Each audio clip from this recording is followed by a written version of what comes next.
Hey everyone, today our group is talking about decoding the sleep gap. I am Chaya and presenting with my teammates Hannah, Kinjal, Tabitha and Zach. First, let me explain what we mean by the sleep gap. It's basically a difference between how much sleep we should get and how much we actually get. And in real life, most people are not getting enough sleep because of work, stress, too much screen time, and daily habits. Because of this, it affects our health, our mood, and even how we perform every day. In our presentation, we will talk about why sleep is important, what causes this gap, and how can we improve our sleep. Next, let me give a quick idea for what we will cover. First, we will explain why we choose this topic. Then we will show the technical part like data modeling and DAX. And finally, we will walk you through our dashboard and what we learned. So why did we choose this topic? Today, many professionals feel stuck in their performance. They are not improving much. When we did some research, we found something interesting. The global economy loses over $400 billion every year just because of people are not getting enough sleep. So we decided to focus on sleep and try to find useful insight that can help people, organization improve the performance. Now we needed data. We found data set on Kaggle with about 100,000 records, which was perfect, not too much small and not too much big. It also had a really useful information like REM sleep, mental health, caffeine intake, and stress levels. Before using the data, we needed to organize it. We use something called a star schema. In this center, we have the main table with key data like sleep quality and REM sleep. Then we connected it to other tables like person, health, lifestyle, and environment. This helps us understand how different factors affect sleep. After organizing, we clean the data. First, we made stress and sleep quality simple by putting them on a 1 to 10 scale. Then we changed the exercise into a simple format, like 1 means yes and 0 means no. And finally, we grouped different jobs into 4 categories, like corporate, education, healthcare, and other. This made the data easier to understand. Then we used DAX to get more insight. We calculated the average sleep quality. We also grouped stress into low, medium, and high. And we created a matrix to see how many people are actually meeting their sleep goals. That's all from me now. I will hand it over to Zachary, who will continue the presentation. Thank you. Thank you, Chaya.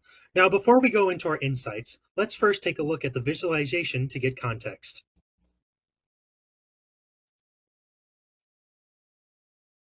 Thank you very much.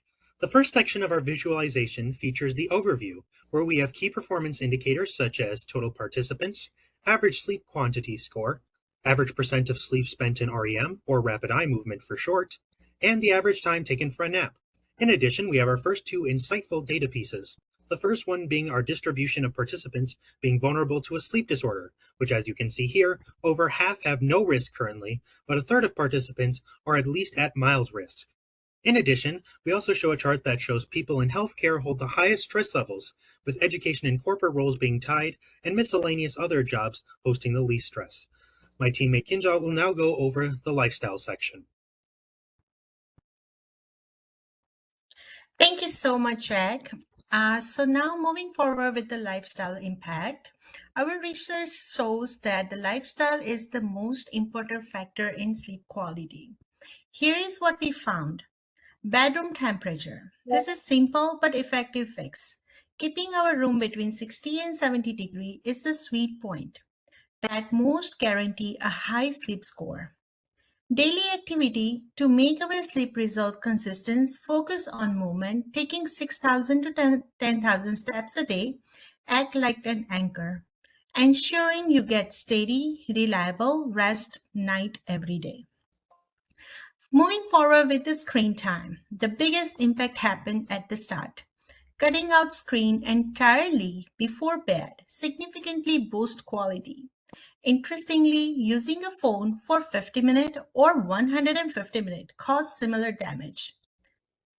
And being sober before bed, that similarly causes damage. So the key is to no screen time at all. Moving forward is going to be alcohol.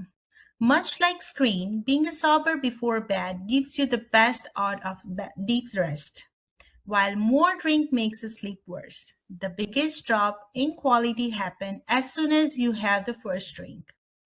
Same with the alcohol, moving forward with the caffeine. This is the most direct relationship. The more you drink, the worse you sleep. It also causes a clear decline in your brain power next day, making it most leaner lifestyle killer in your study. So moving forward, I would like to pass it over to Tabitha, who will take over through our next slide. Thank you so much, everyone. Thanks so much, Kinja. Let's look at our map overview. Here you will see our map of the world, highlighting the locations where our survey results came from. The first thing to notice is that our largest chunks of the survey result came from America and India, with 20,000 and 17,000 participants for each results. Chaya, let's drill down into the US. So when we drill down into the country, typically you'll find dirt. However, in Power BI, when you drill down, you will see various insight data, such as the average sleep quality score split by mental health, stress score split by occupation, sleep score by occupation, and finally our key performance indicators, such as the total count, the average sleep quality, and the average work hours. In terms of dropdowns, we have a gender selection and an occupation group. In terms of gender, the result shows that the difference by almost every metric are not statistically significant. As for occupation, a lot of the trends that we saw worldwide shows here, with healthcare roles facing the lowest quality sleep scores and retirees having the best sleep. Finally, to make the user interface easier to use for potential future clients, we've also added a reset and a back button to the interface to make the utilization simple.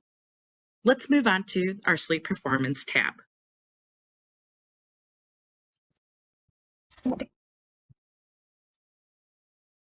Career stress directly impacts deep sleep and performance.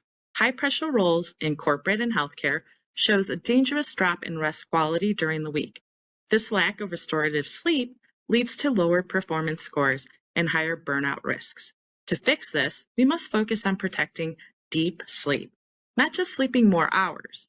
Better sleep is the key to unlocking peak professional performance. Now let's move on back to the presentation and have Zach close us out.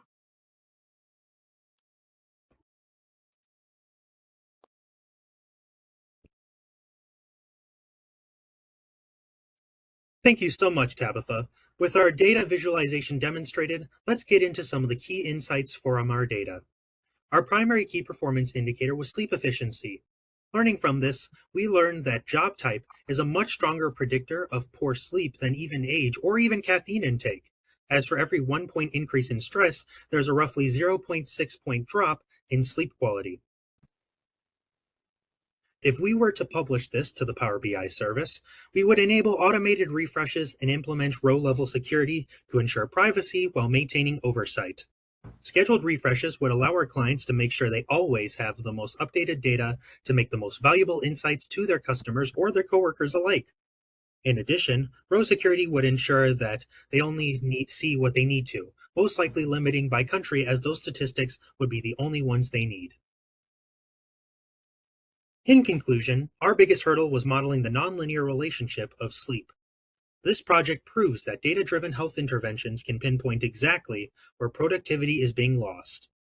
If there's any takeaway from this project, it is the importance of not just getting good sleep, but also ensuring you take steps towards that sleep, such as limiting or ideally eliminating caffeine, alcohol, and screen time before bed. This is the end of the presentation. Does anyone in the audience have any questions?